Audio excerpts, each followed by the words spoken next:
Good evening. मैं आज आपकी खिदमत में हाजिर हूँ। एक बहुत ही इंपॉर्टेंट टॉपिक लेके आए हैं और आज का हमारा टॉपिक है दाय यकी यानी कि 10वां हिस्सा।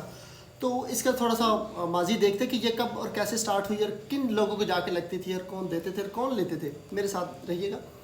तो ये मूसा के दौर में शुरू हुई थी और बनी इसराइल को इस चीज़ का हुक्म दिया गया था और लावियों को मिलती थी। और लावियों को इसलिए मिलती थी क्योंकि ज़मीन पर उनको कोई मिरास ना मिली और वह हैकल की खिदमत करते थे और 10वां हिस्सा लोग लेके आते थे और उनको देते थे। इसका अहबार में ज़िक्र है, मलाकी में ज़िक्र है। लेकिन याद रखें ये शरीयत की बातें हैं। शरीयत में इस चीज़ का था।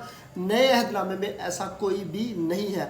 जो शरीयत थी वो यूहन्ना बपतिस्मा देने वाले तक थी। उसके बाद फजल का दौर शुरू हो जाता है। आप देखें क्रंचों में लिखा है कि खुशी से और नीयत से दो, चाहे वो 1% है, चाहे वो 5% है, चाहे वो जितना भी है। इस चीज़ पे फोकस किया गया है। और गलतियों की किताब में लिखा कि शरीयत हमारा उस्ताद बनी और हम मसीह तक पहुँचे और अब ईमान आ चुका तो हम शरीयत यानी कि उस्ताद के मुतहत नहीं है। इट्स मीन कि शरीयत जो है वो खुदावंद यीशु मसीह तक है।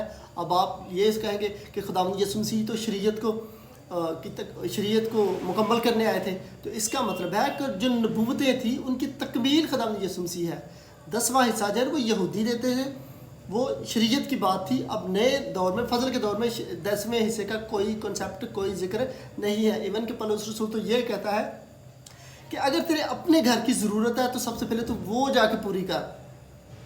अगर तेरे अपने घर की ज़रूरत रह रही है और तू हैकल में लेके आ रहा है तो वो इस चीज़ से मना करता है। कहता है कि पहले अपने घर की ज़रूरत पूरी कर फिर हैकल की तरफ आ। अगर तेरी नीयत तेरी सोच अगर है तो फिर, अदरवाइज़ ऐसा नहीं है। तो मेरे अजीज़ों, नए अहदनामे में दाय यकी का कोई कॉन्सेप्ट है ही नहीं। ये यहूदी देते थे तो हम मसीही हैं, हम फजल के दौर में हैं, हम शरीयत के दौर में नहीं है। नए अहदनामे में दाय यकी का कोई कॉन्सेप्ट नहीं है। अगर आपका पास्टर आपसे 10वें हिस्से का मुतालबा करता है, बात करता था, तो आप उससे ये सवाल करें कि ये तो यहूदियों की शरीयत में थी और यहूदी देते थे और वो भी उन लोगों को जाके लगती थी जो लावी थे और जिनकी ज़मीन के ऊपर कोई मिरास नहीं थी। फिर उसी दाय यकी में से गरीबों, यतीमों, बेवाओं और लवारसों का हिस्सा निकलता था। लेकिन अब जो नया दौर है इसमें तो पौलुस रसूल कहता है कि खादम ही वो बने जो अपने घर की अच्छे से निगहबानी बने। Thank you, God bless you.